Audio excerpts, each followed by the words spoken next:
Hi, my name is Isaac Douglas.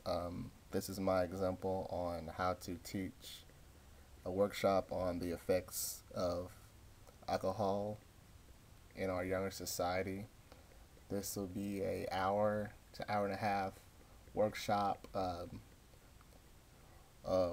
twice a week for just 1 week. This workshop can be taught at any high school or middle school.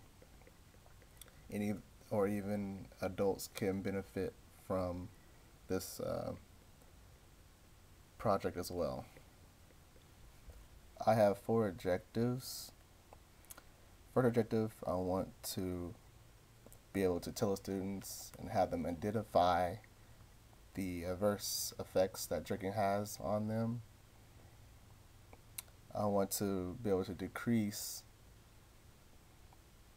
the proportion of students, middle school and high school, who reported drinking in the past 90 days or months. I want to be able to reduce the overall health effects like kidney and pancreas cancers caused by drinking.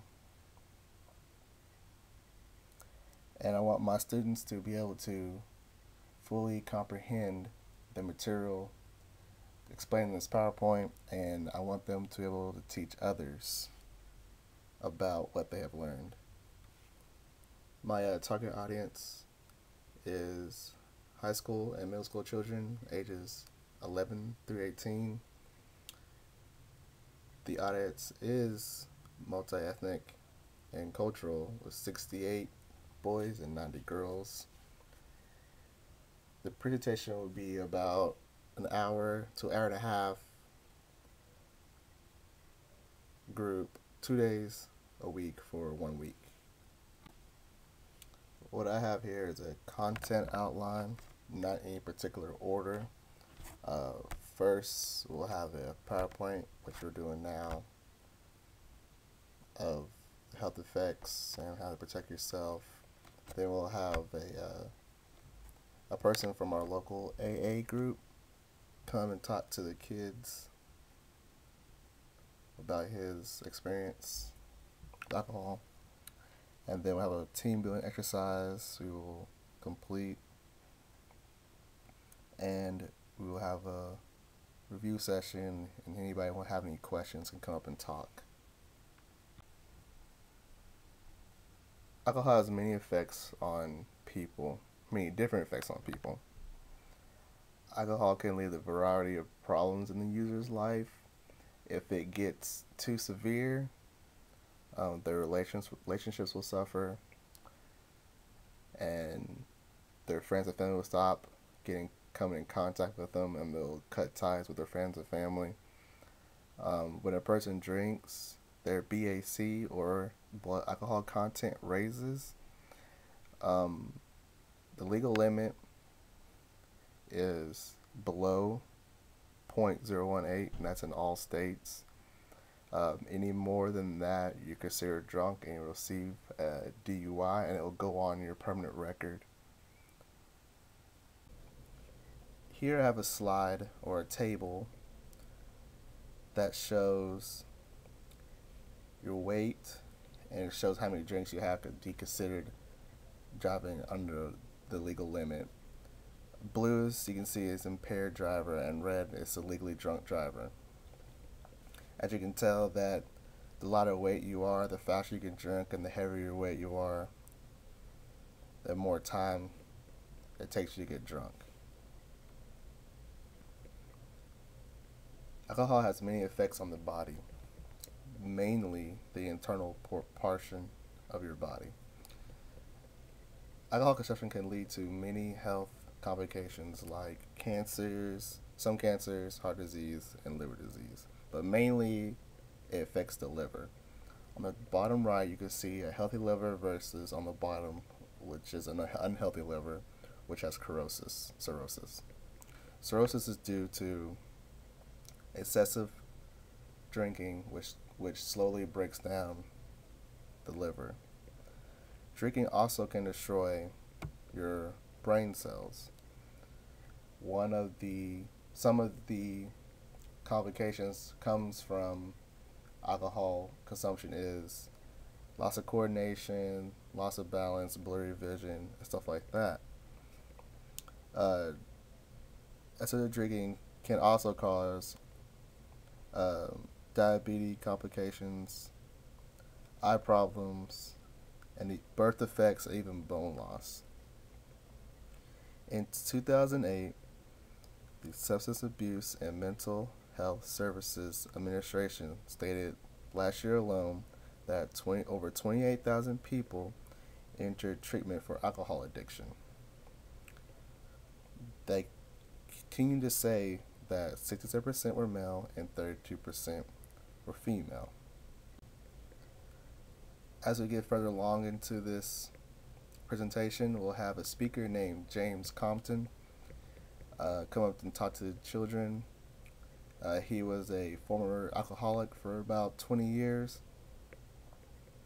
The main purpose of the speaker is to help teach the students that that alcoholism can happen to anyone, and he can teach ways that students can stay away from alcohol and how to get help for the addiction, and he can basically deter them from drinking at a young age. Well, after James does his presentation, we will have a brief Q&A with James. Some of the questions that I'll have to ask the students, I'll ask them, can anyone tell me how James got into drinking? Does anyone have a family member that has went through something like this? Can anyone tell me what health complications that come from long-term use that James talked about? Can anyone tell me what are some ways that James said you can protect yourself from the abuse of alcohol or just staying away from it, period? This slide tells about alcohol in the society when it comes to teens.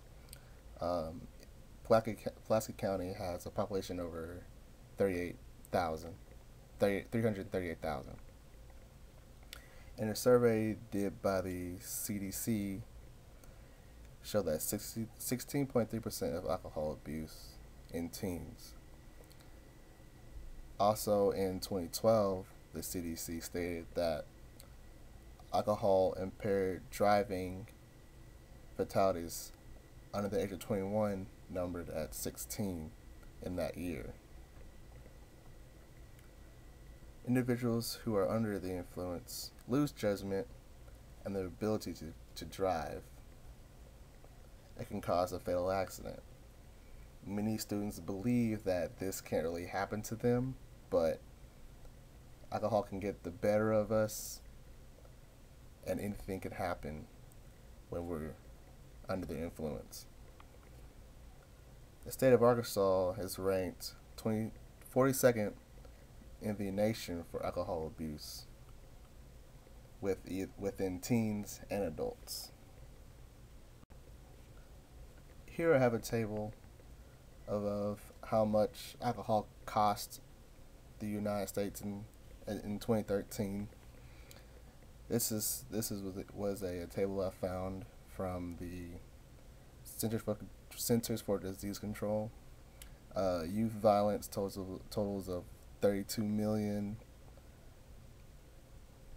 Youth traffic crashes of 8.5 million.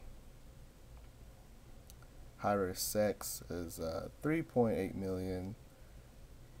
Property and public crime totals of 230. Youth injury 2.6. And poisonings at 687.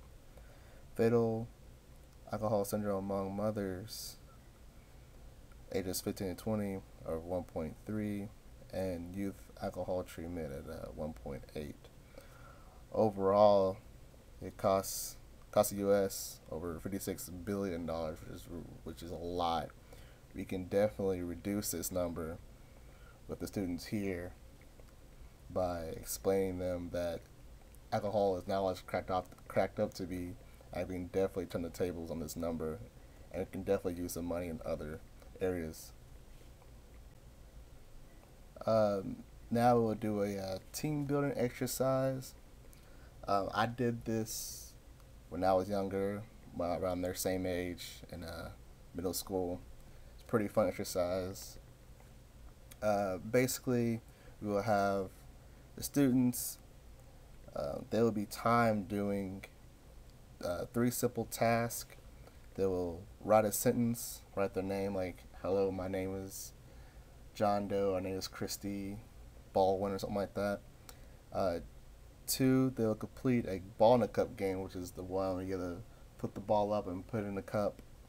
They do that 3 times, and then they'll walk under a horizontal pole that is 5 feet high, and then they'll do it again at 3.5 feet high. The students will complete these tasks twice, once with the beer goggles on and once without the beer goggles. Preferably the beer goggles second and without first. This task will be timed between the two, so the first will be without the beer goggles, see how fast they do it, and the second will be with, and see how fast they get through it as well. This exercise basically helps teach the students that while under the influence, these small tasks will be hard to complete and not easy to complete under the influence. This will give students a better understanding of how people get into drunk driving accidents and other alcohol-related accidents. It's not as easy, and it will get them in trouble really quickly if they try to get behind the wheel under the influence.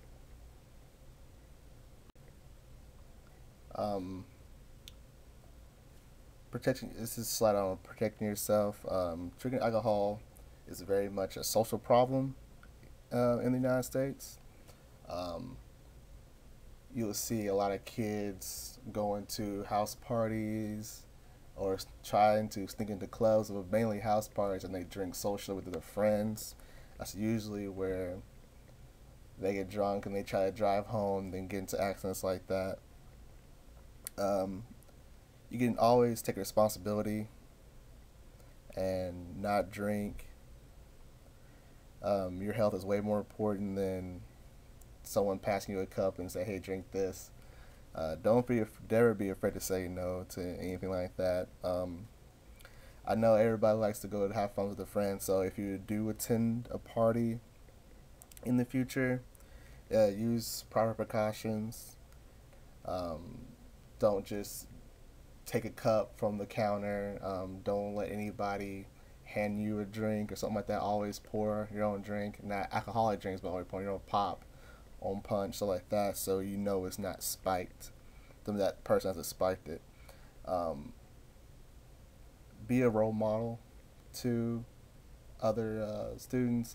If you see someone else drinking, getting drunk, don't be like that person. People always follow maturity, so if you set an example and say, hey, I'm not want to drink, I'm just having fun, people will follow behind that, and you'll basically set a positive for everybody, and we can definitely reduce the number of alcohol-related deaths and diseases in children. This slide is about getting help. Getting help is really, really easy. You don't have to do it alone, or you don't have to go through what you're going through alone. Your family is your absolute biggest support system. I know it is with me in school and stuff like that. Never be afraid to ask your family members, cousins, sisters, mom, dad, aunts, and uncles to help you out.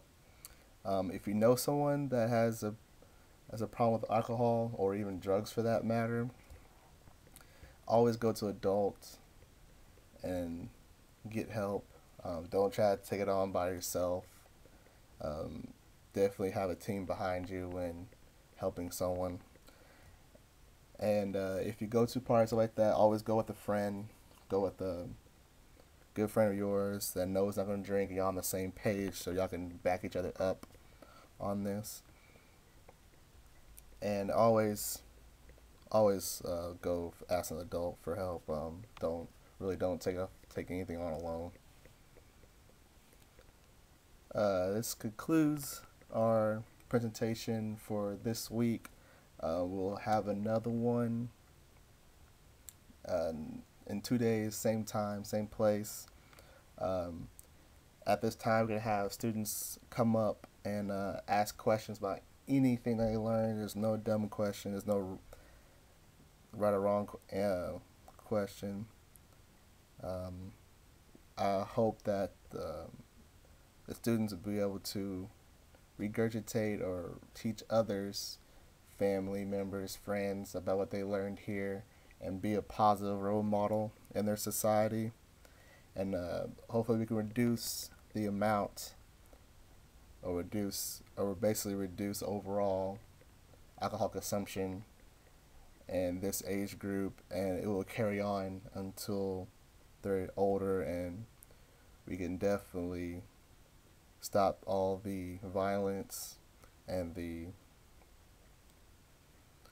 related deaths of alcohol, drunk driving, and